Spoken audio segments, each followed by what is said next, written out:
Продолжуваме со серијата проповеди, 5 нешта со кои што покажуваме почит кон Бог. Се сеќавате ли кое беше првото нешто? Времето, да. Овие се 5 нешта за кои што ќе зборуваме. Првото нешто беше времето, но ќе зборуваме и за срцето, телото, талентите и парите. Па еве како што е редоследот, денеска ќе зборуваме за срцето. Библијата ни кажува дека треба да го почитуваме Бог и со нашето срце, и ќе видиме денеска преку проповедта што значи тоа. Што прво ви паѓа на ум кога ќе го слушнете зборот срце? На што помислувате? Обично, да, на љубов. Срцето го поистоветуваме со љубов. Срцето го сметаме за нешто убаво, од него треба да излегуваат секогаш убави работи, љубов, романтика, прекрасни нешта, но иако Библијата зборува за срцето повеќе од 300 пати, погледнете како Библијата го опишува срцето.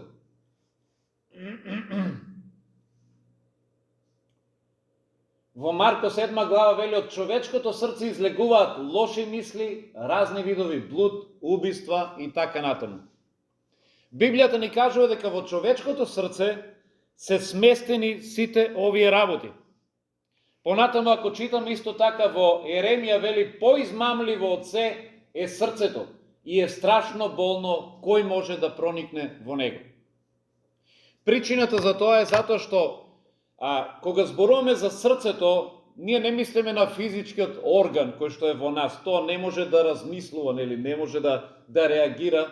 Ние мислиме на нашите чувства, на нашите емоции, на нашата волја, на нашите мотиви. Тоа нешто всушност го опфаќа оној дел кога велиме срцето. Кога на некој ќе кажеме моето срце е со тебе, значи јас со мојата волја, моите емоции, со мојата одлука, со моите мотиви, јас сум со тебе. И затоа срцето ги опфаќа сите овие нешта. И ние понекогаш кога зборуваме за срцето, ние имаме една погрешна представа дека срцето во суштина е секогаш добро. Но не е така. Затоа и ние знаеме да кажеме, кога некогаш ќе зборуваме за донесување некаква одлука и некој ќе не праша за совет. Нели, што да правам, бе Горан? Ние велиме, следи си го срцето. Нели, како срцето ќе ти каже, така постапи. Но срцето знае да измами. Еве Еремија ме вели, поизмамливо од се е срцето. Кога еден маж ќе загледа некоја омажена жена, да си го следи ли срцето? Ако го следи срцето, тој би требало да влезе во прелюба. Би требало да изневери. Затоа срцето не секогаш не води по прав пат. Срцето знае да биде измамливо. Срцето се нашите емоции и нашите желби. И ако срцето ни е корумпирано, тогаш и нашите емоции и желби ќе бидат корумпирани. Факт е дека нашето срце е дефектно. Ние велиме, следи си го срцето, мислејќи дека срцето ќе не однесе секогаш на добар пат. Во книгата Проповедник вели, затоа радувај се, младецу, за време на својата младост. Оди по патиштата на своето срце. Или со други зборови, проповедникот вели, ако сакаш, следи си го срцето. Дозволи му срцето да те воде. Вели, и следи ги желбите на своите очи, но знај дека Бог ќе ти суди за сето тоа. Тоа значи дека кога го следиме срцето, знаеме да отидеме на погрешни патишта. И вели, еден ден за сето тоа ќе треба да застанеш пред Божиот суд. Ти можеш да одеш по твоите желби и по твоето срце, ама тоа ќе те одведе на погрешен пат. Тогаш кое е решението? Бидејќи нашето срце е корумпирано од гревот, тоа е како еден раштиман инструмент. Кога се обидуваме да свириме со него, тоа дава лоша музика. И секогаш кога ние со такво срце одлучуваме да си го следиме срцето, за жал влегуваме во грев. И токму затоа, кога Бог зборува за тоа, за нашето срце, тој е свесен дека ние имаме потреба од промена и затоа Бог ни ветува ново срце.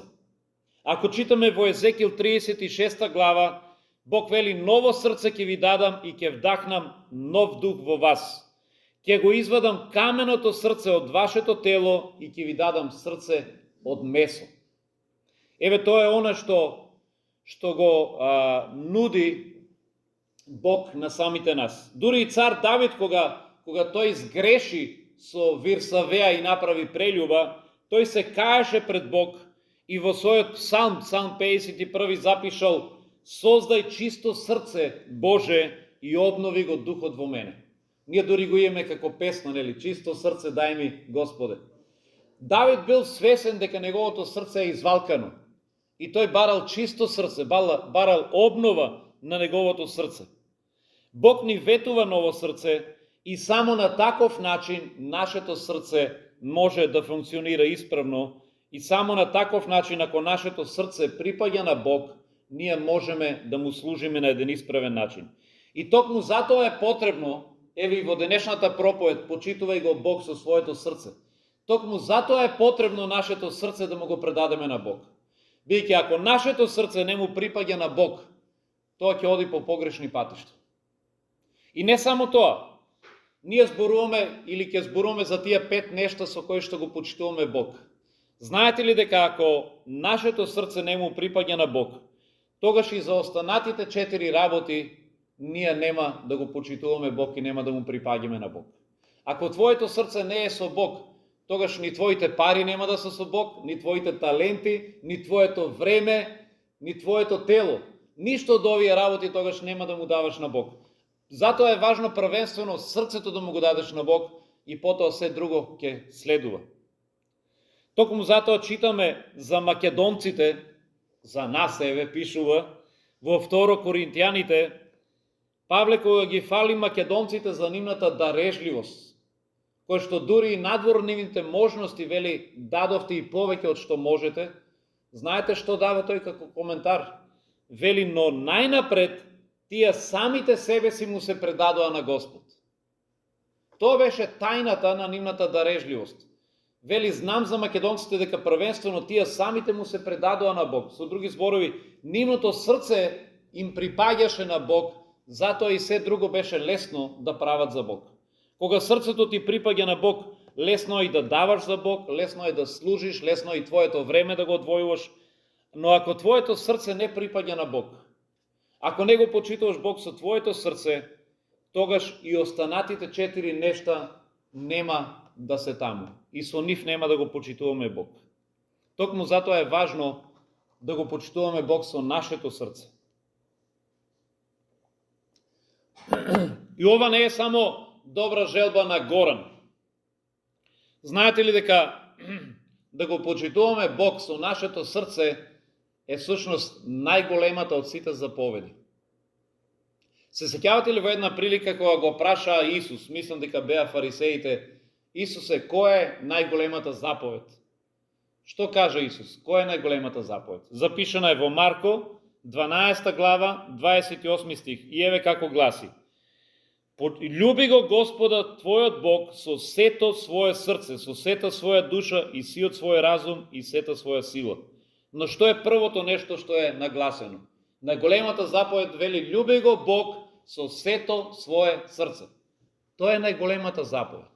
Нам ни е заповедано да го љубим Бог или да го почитуваме Бог со целото наше срце. И што всушност означува тоа нешто? Што значи да го почитуваме Бог со нашето срце или што значи да го љубиме Бог со сето наше срце? Како го разбирате ова нешто? Денеска ќе погледнеме 3 нешта кои што имат за цел да ни објаснат што значи тоа. Прво нешто, кога се вели дека треба да го почитуваме Бог со нашето срце, тоа значи дека нашата почит или нашата вера кон Бог треба да е искрена, а и автентична и нелицемерна. Треба да е со искрени мотиви. Кога Бог сака нешто да правиме за Него, Бог сака да биде од срце. Тоа значи да биде искрено. Сте ја чуле фразата, нели, за некој кога нешто прави за нас, вели: абе, го прави, ама го гледам не од срце. Не го прави од срце.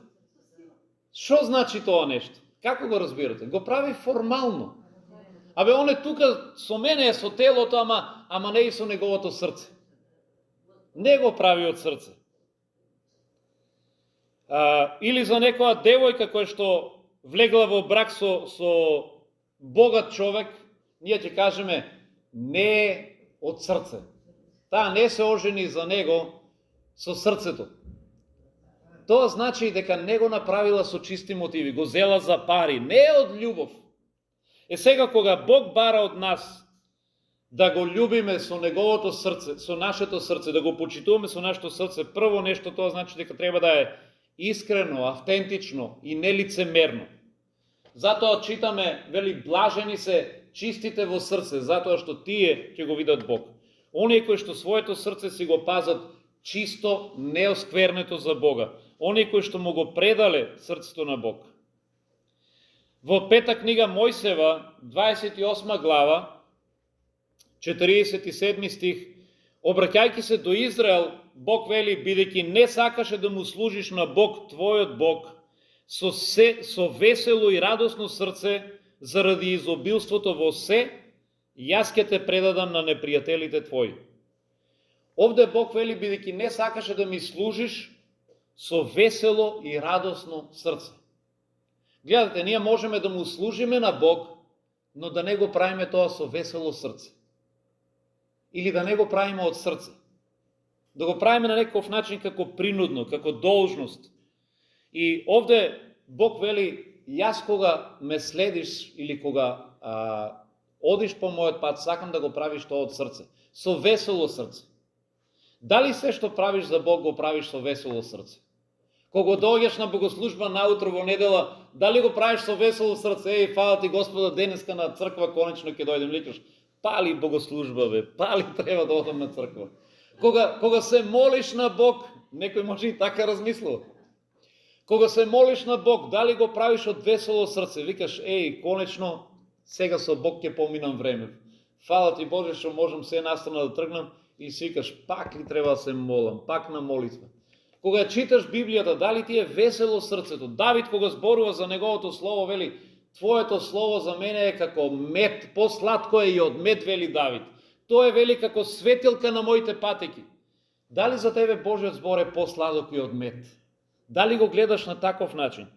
Тоа значи да го следиш Бог со весело срце. Кога се зборува за срцето, знаете ли дека Библијата ни кажува дека и нашето давање за Бог треба да е со весело срце. Во 2 Коринтијаните, вели, апостол Павле вели, секој кој што ќе дава во црквата, вели, нека дава како одлучил во срцето, или нека дава со своето срце, а не со жал и не од принуда, зашто Бог го љуби радосниот дарител. Интересно. Павле овде вели, нашето давање за Бог треба да е од срце. И тоа треба да е радосно. Вели, Бог го љуби радосниот дарител. Бог сака да даваме со радост, а не некако со жал или со принуда. Не некако, леле, не ми се дава, ама, нели, ајде, ќе дадам да не речат нешто другите. Нека твоето давање, вели, биде од срце. Зошто? Затоа што Бог не му е драго ако ние чувствуваме дека даваме присилно. Веројатно, ако Бог треба да ни прозвори, Бог би рекол, ако даваш така порно и не давај. Ако твоето давање за мене е, пошто го чувствуваш како принудно, тогаш не ми треба твоите пари. Бог вели, сакам да е од срце.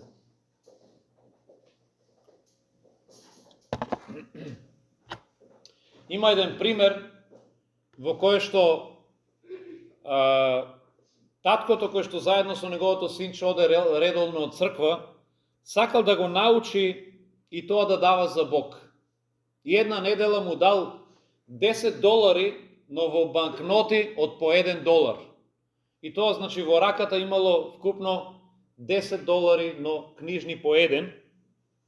И му рекло, синко, еве ти ги овие пари, за кратко ќе помине кошчето, ќе помине садот за давање во црквата, сакам и ти да дадеш за Бог. Но му рекол, ти одлучи колку ќе дадеш. Еве имаш $10, можеш да дадеш 1, можеш да дадеш 5, можеш сите 10, одлучи колку ќе му дадеш на Бог.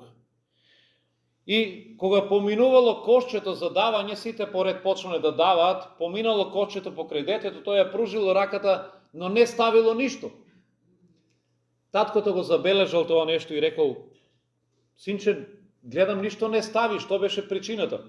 И детето рекло: па, тато, нели таму пишува дека да даваме со радост, а не со жал и со принуда?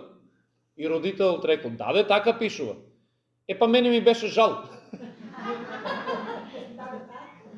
Затоа решило да не дава. Значи, ако даваш со жал, порно, не давај, тоа одлучило, нема да дадам. Но поентата не е да не дадеме, поентата е да го научиме нашето срце да биде радосно кога прави нешто за Бога. Затоа прво нешто кога зборуваме дека треба да го почитуваме со нашето срце, тоа значи дека кога правиме нешто за Бог, да го правиме со радост, да го правиме со добра волја, да не чувствуваме дека сме принудени на нешто. Нашето служење за Бог да биде автентично. Кога го следиме Бог, кога правиме нешто за Него, тоа да биде од вистински мотиви. Тоа значи во прв ред да го почитуваме Бог со нашето срце. Ајде да видиме што значи второ. Второ нешто значи нашето почитување на Бог со срцето да не е половично, да не е поделено, да не биде да, ќе му служам и на Бог, или ќе го љубам Бог, ама и ќе љубам и нешто друго. Или ќе го обожавам Бог, ама ќе обожавам и нешто друго. Знаете ли дека кога зборуваме за најголемата заповед, таа гласи вака: љуби го Бог со половина срце. Или не гласи така? Вели: љуби го Господа твојот Бог со сето свое срце. Зошто е нагласено со сето свое срце? Затоа што Бог знае дека ние како луѓе знаеме да си го поделиме срцето. Ние знаеме нешто да љубиме со половина срце, а другата половина па да си љубиме нешто друго.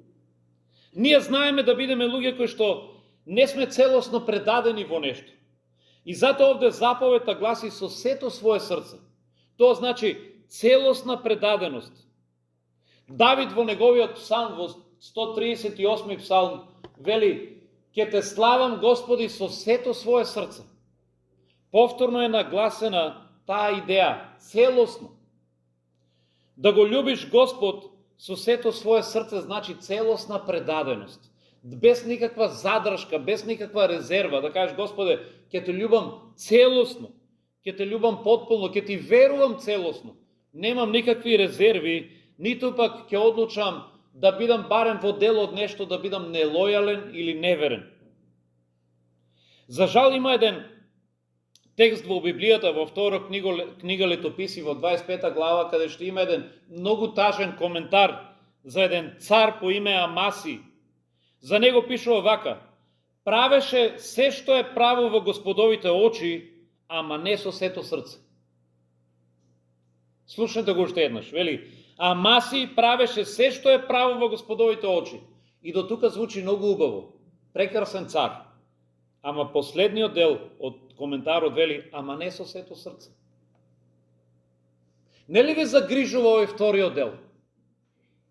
Би сакале ли за вас Бог да даде таков коментар? Замислете што убаво звучи. Горан правеше се што е добро во Божите очи. Горан правеше се што е исправно и му беше послушен на Господ, ама не со сето срце. И веднаш овој вториот дел ќе ве загрижи и ќе си кажете: а што е тоа кај Горан што не е со сето срце посветен на Бог? Јас веднаш би си почнал да размислувам што е тоа што прави да не со сето срце оваа личност е посветена. И ако го читате животот на Амаси, ќе видите докаде го доведе тоа нешто. Пишува дека кога доаѓаше пророк кај Амаси и ќе му кажеше: Бог ти зборува ова и ова, направи така и така, Амаси послушуваше. Дури се спротивставуваше и на она што народот го мислеше, дури се спротивставуваше и на кнезовите, затоа што тој беше послушен на она што Божиот пророк ќе му го каже. И тој добиваше победа, заради тоа што му беше верен на Бог. И ние ќе си кажеме: браво за Амаси! Погледнете каков цар послушен на Божиот збор. но не беше со сето срце. И ако читате за него, пишува дека кога тој извојува победа над сирийците, вели тој ги зеде сирийските богови, нивните идоли, ги однесе во неговиот дом и тој почна да и се клања на нив. И тој не го очисти својот дом од овие идоли. Свакате ли што значи кога некој му е послушен на Бог или го почитува Бог, ама не со сето срце? Тоа значи дека секогаш оставаме простор за идоли во нашето срце. Ако си велиш добро ќе го почитувам Бог, ама ќе си имам и нешто мое што сакам да си го задржам. Мора ли пак јас се да отстрнам за Бог? Ова нешто па ми е сладко и не сакам од него да се откажам. И за жал и денеска има такви христијани кои што со години доаѓаат на црква, тие му се послушни на Бог, го почитуваат Бог, се молат на Бог, доаѓаат на молитва, веруваат во него, го читаат Словото Божјо, ама не со сето срце. Тие имаат во нивниот живот задржано нешто што не сакат да се одречат од него. Некои од христијаните се уште си имат некаков порок, кој што ако разговарат со нив велат, па тоа ми останало во животот, сега и од тоа ли да се откажам? Дали ќе е тоа цигари, дали ќе е коцкање, дали ќе е нешто друго. Тие си го чуваат тоа нешто и не сакат да се откажат од него. Други си имат па некоја друга навика и не е дека не е работата дали можат или не можат да се откажат од навика. Тие не сакаат. Во разговор со нив ја заклучувам, тие ќе кажат, па тоа ми е останато од баба ми, не знам, или ова си го правам, така го правеше и дедо ми сега, и на нас не е тоа традиција, ја од тоа не сакам да се откажам. Не знам, и кога ќе видиш кај тие христијани кои што си зачувале нешто, кои што го чуват, дали ќе е тоа некаков идол, како кај Амаси, дали ќе можеби имат икона или некако светец на кој што му се можеби молат и го слават. Тие го почитуваат Бог, ама не се откажуваат и од овие другите работи. Тоа значи не со сето срце. Токму затоа овде има еден тажен текст за Амаси, вели тој го почитуваше Бог, правеше се што е право во Господовите очи, ама не со сето срце. Колку е тажно ако ваков коментар стои и за нас. А од друга страна, колку е прекрасно ако си спремен да го почитуваш Бог со сето свое срце. Замислете верник на кој што целото негово срце му припаѓа на Бог. Скоро разговарав со Катерина, наша сестра од Кавадарци, повеќето од вас ја знаете. Таа има син, како се вика синот, знаете ли? Давид. Давид е дел од младите водачи во Кралски извидници. Инаку да ви кажам, вчера беше вториот час од Кралски извидници оваа година и бројот на децата расте. Фала му на Господа, ви имаш убав час, интересни игри. И Давид е толку вклучен и внесен во таа служба, таа христијанска служба со извидници, што не сака да пропушти ниту еден час. И пред некој време имав разговор со неговата мајка, мислам дека нема да ми се налути ако го споделам ова нешто. Таа го кажа во позитивна насока, рече, Давид и порано беше заинтересиран за извидници, ама сега неговото срце гори само за тоа, зборува, сака се да направи за да успее, на сите другари им кажува, спремен е дури извидници да отвори и одрети во Кавадарци, вели, гледам тој со целото срце сега го прави тоа нешто. И приметувате кога нешто е со цело срце, нели? Претходно сте видели, добро, тој нешто може би се интересира, ама сега гледате, целото срце му е таму. И тоа го приметила и неговата мајка. Таа вели, сега тој само за тоа зборува. Тој не сака да пропушти час, спремен е се друго да остави, само да отиде на час со извидници. Бидејќи тој вели, мамо, јас со тоа му служам на Господа, јас сакам таму да сум. И гледате, кога некој одлучил да целото срце му припаѓа на Господ, тој се однесува на таков начин. Затоа велам, ако со срцето го почитуваш Бог, тогаш и во сите други нешта нема да ти е тешко да го почитуваш Бог. Тоа значи да го почитуваш со сето свое срце. За жал,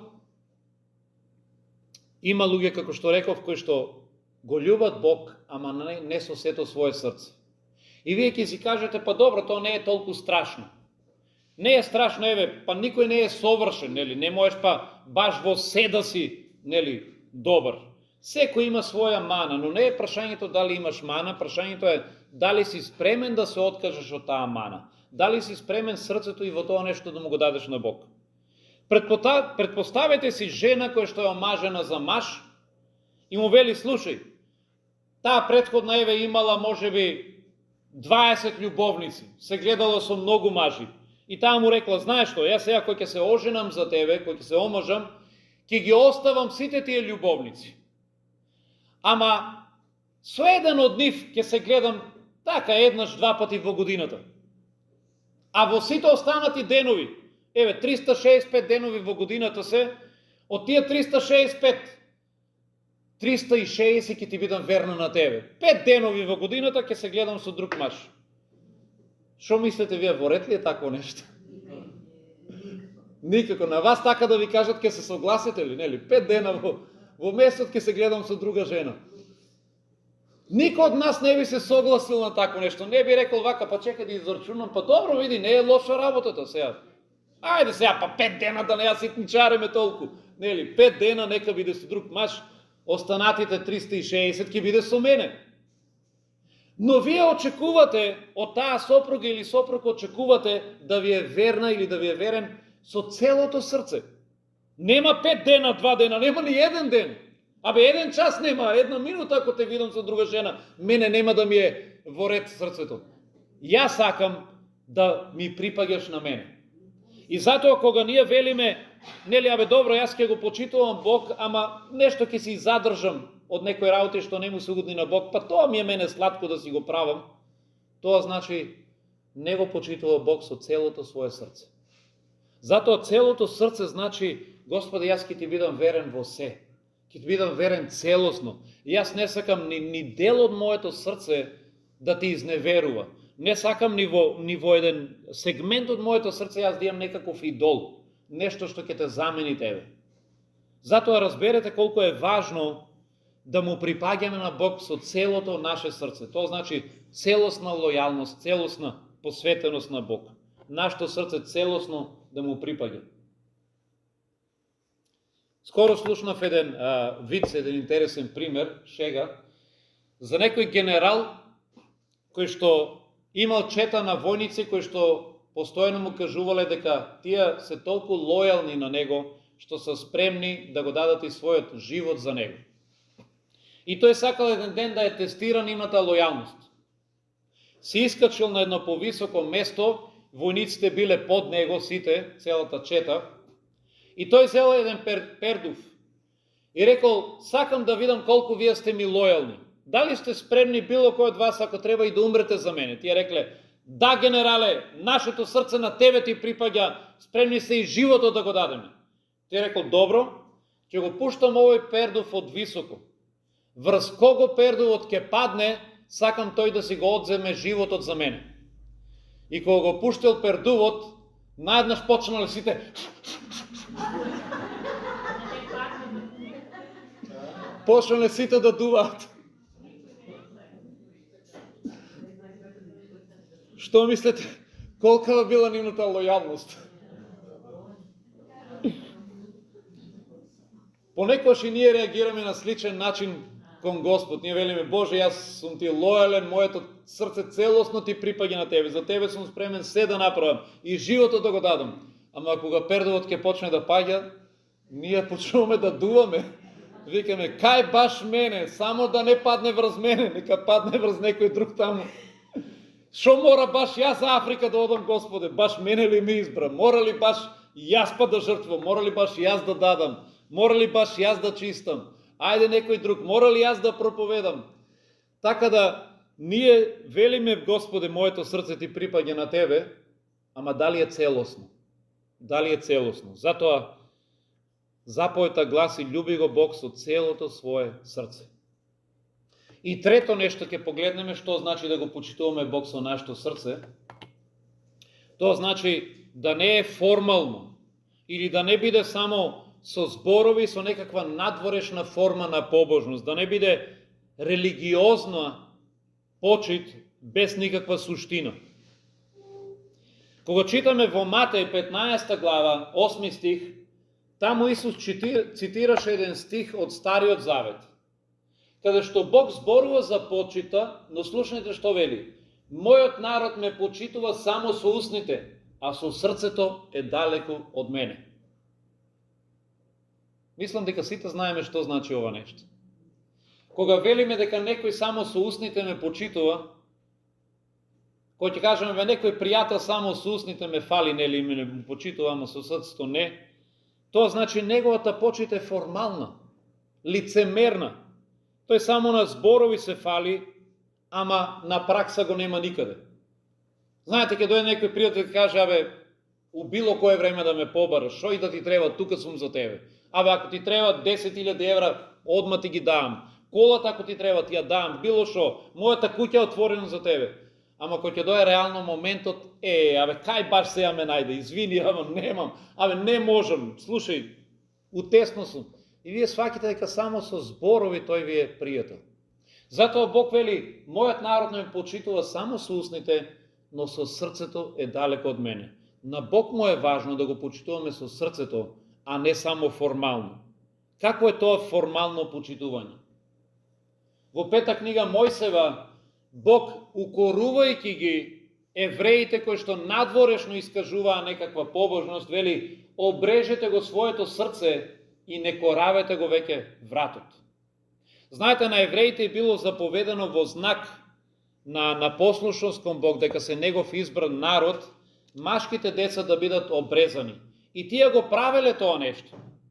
Ама за жал тоа било само надворешна форма, религиозност, надворешна форма на побожност, но во пракса тие и понатаму биле непослушни. Во пракса и тие и понатаму се клањале на други богови, обожавале други богови, прелюбодействувале, биле неверни. И затоа Бог ги укорува и вели, вашето обрежање ништо не ми вреди, ништо не ми значи. Обрежете ги вашите срца, вели Бог. Што значи тоа нешто? Сакам со вашите срца да ми бидете верни, да ме почитувате. Не е доволно само како надворешна форма. Ние луѓето сме склони да гледаме надворешно како се однесува некој и по тоа да ја цениме неговата побожност. И надворешните форми на религиозност често пати знаат да излажат. Ние како религиозен човек или побожен човек го сметаме некој кој што можеби има изнаредено дома многу, не знам, икони, не знам. Можеби оди по манастири, не знам, или дома си ставил Библија, кој ќе влеземе, стои Библијата, ја гледаат сите. И ние го сметаме тоа како некаква форма на побожност. Можеби ќе видиме некој, еве сега имаше за луѓе што се фрлаа по крст, имаше слика на еден, не знам дали од сега, ами имаше човек кој што закачил крст, малте не 50 сантима крстот беше голем, го закачил тука, да го видиш од километар дека го носи. И сега тоа е некаква надворешна форма на побожност. И кога ќе го видите човекот со крстот, ќе си кажете, ова е христијанин. Или ќе видите некој закачил во колата, не знам. Прво нешто што си помислувате, човекот е побожен. Но дали тоа е гаранција дека некој навистина со срцето му припаѓа на Бог? Не. Ти можеш да имаш крст, можеш дома да имаш наредено икони, можеш, не знам, да палиш свеќи, можеш да одиш по манастири, ама тоа не е гаранција дека срцето му ти припаѓа на Бог. Дури има еден таков пример во Библијата, кога Бог го испрати пророкот Натан, мислам дека беше Натан, да отиде и да избере нов цар и отиде во домот на Давид. Самуил беше, и тој требаше да избере од синовите на Есеј. Сите беа стројни, убави, големи, и тој си мислеше сигурно е некој од нив. Но Бог рече не е ниту еден. И на крајот испадна маленкото синче Давид. И Бог тогаш му проговори на Самуил и му кажа вака. Вели, луѓето гледат на надворешноста, но Бог не гледа на надворешноста, туку Бог гледа што е во срцето на човекот. Човекот гледа на лице, а Господ гледа што е во срцето. И гледате, тоа е разликата помеѓу нас и Бог. Ние гледаме на надворешноста и велиме овој човек сигурно е побожен, но Бог гледа на срцето. Бог гледа дали нашето срце му припаѓа на него. Затоа, кога велиме да го почитуваме Бог со срцето, значи рековме прво тоа значи да е искрено, да е со радосно срце, да е доброволно, да е со искрени мотиви. Второ, рековме тоа значи да е со цело срце, целосна предаденост. И трето, тоа значи да не е формално, да не е само со некаква надворешна форма на побожност. Бидејќи ние често пати знаеме да навлеземе во една таква заблуда и самите себе си, да мислиме дека израз на нашата побожност е само некаква формалност. Има еден интересен пример, кој што е од Втората светска војна. На 25.10.1944 година Хитлер издал заповед да се формира посебна единица на германски војници кои што ќе владеат добро со англискиот јазик. Причината за формирање на ова единица била да се формира лажен батальон кој што ќе ги представува американските сојузнички сили. Се пријавиле 600 војници. И овие војници тренирале до безвест да го научат добро англискиот јазик. Но овие војници им биле дадени, иако биле германци, им биле дадени американски униформи. Биле облечени како да се американци. И дури оделе во такви детали што им дале лажни американски возачки дозволи. Им дале лажни долари да носат со себе. Па дури и американски бренд на цигари морале да носат со себе. За ако случајно бидат запрени или фатени, да со ништо не покажуваат дека се германци. И на таков начин, откако биле подготвени, на 16 декември, кога била битката на границата помеѓу Франција и Белгија, овие германци кои што представувале лажен батальон биле вметнати помеѓу сојузничките редови. Целта на овој батальон била да внесат смут и забуна помеѓу сојузниците. Тие правеле различни диверзии, минирале мостови, поставувале лажни патокази, давале погрешни наредби и сето тоа само за да го направат нивниот непријател неуспешен. За среќа, за кратко време, некаде после недела две биле откриени овие лажни војници, биле фатени и тие биле стрелани. Но погледнете каква се забуна за определен дел од времето тие успеале да направат и какви се диверзии. Зошто го кажувам овој пример? Бидејќи понекогаш има христијани чие што срце не припаѓа на Бог, кои што се формални верници, се однесуваат како овој лажен батальон. Знаете, тие исто како овие германци што го вежбале англискиот јазик, тие исто така може да имате религиозен речник.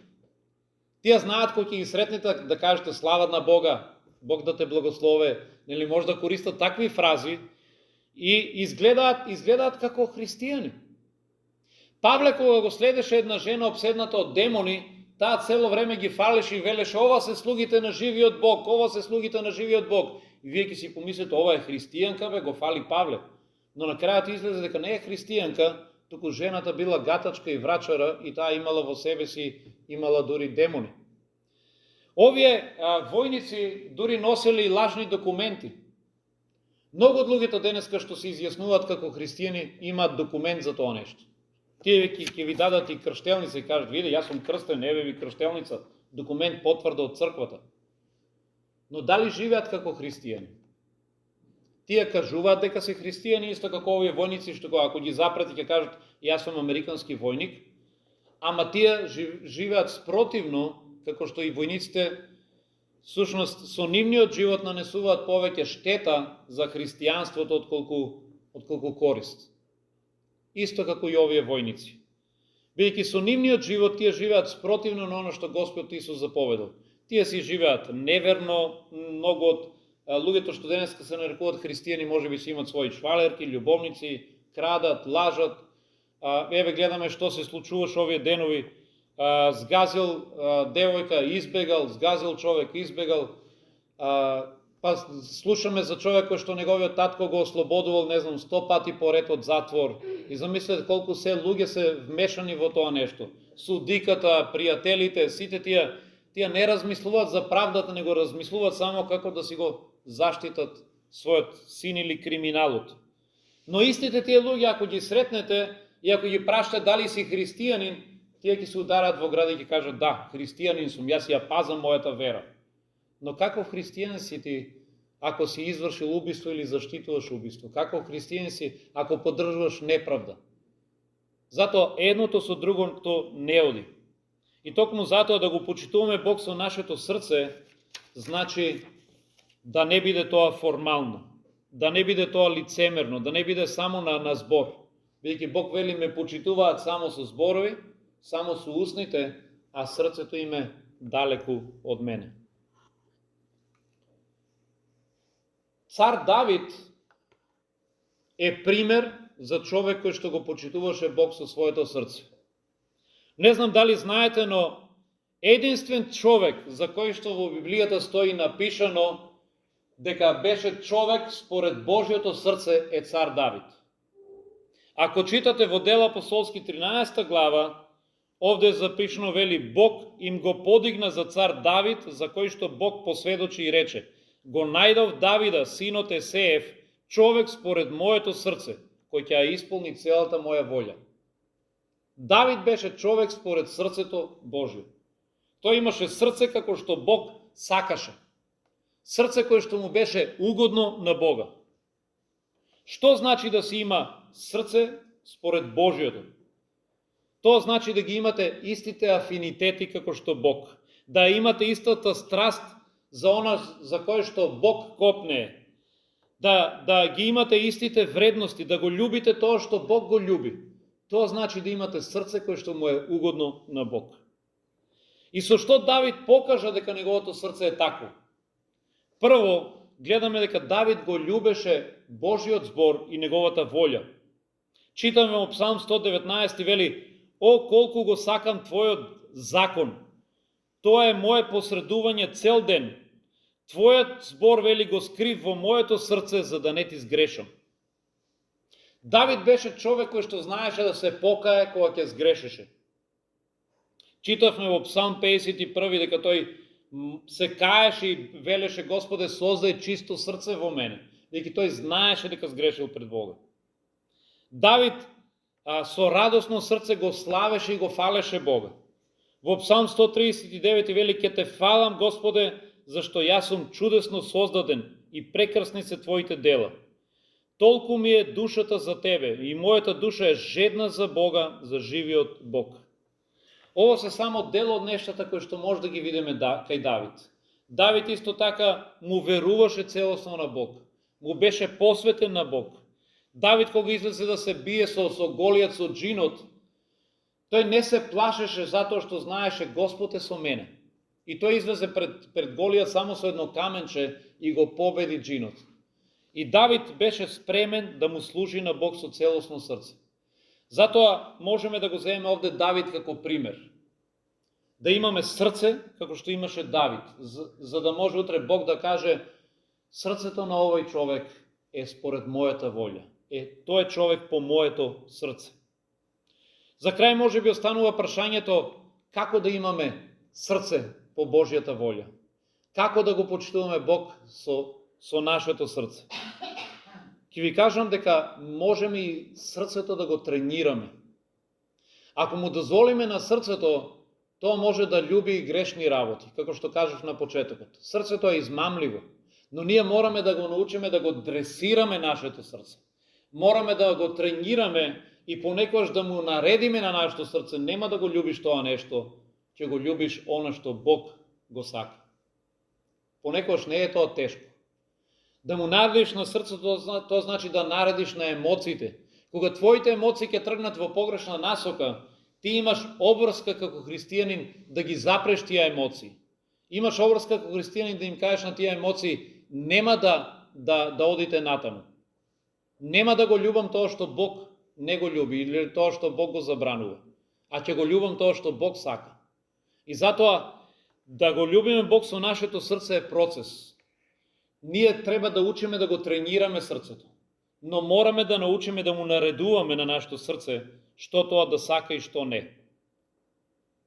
И за крај, има една божикна детска песничка, може би сте ја слушале за време на Божик. Песната гласи "Што да му дадам на Бог". Ја знаете ли песната? Што да му дадам на Бог? И одговорот на песната е дај му го целото срце на Бог. И ова песна е за деца и може би затоа е пак и доста поучна и соодветна, бидејќи едно дете може би се прашува што можам јас да му дадам на Бог. Немам пари, дете сум, немам куќа, немам ништо, што можам да му дадам? Но можам да му го дадам моето срце. Но знаете што? Ова е вистина и кога си возрасен. Ние и кога сме возрастни, сушност, она што Бог единствено го сака од нас е нашето срце. Ние може да дојдеме кај Бог со нашите пари, може да носиме дарови во црквата, може да носиме, не знам, зејтин, крпа, било што. Бог вели, јас го сакам твоето срце. Кога се прашува што да му дадам на Бог, дај му го срцето. Ако твоето срце му припаѓа на Бог, тогаш и се друго ќе му припаѓа. Тогаш нема да ти е тешко и со се друго да му служиш и да му дадеш. Дали е твоето време, твоето тело или што друго и да е. Нека тука, еве, денеска ни заврши пораката и нека ова ни биде на благослов. Амин.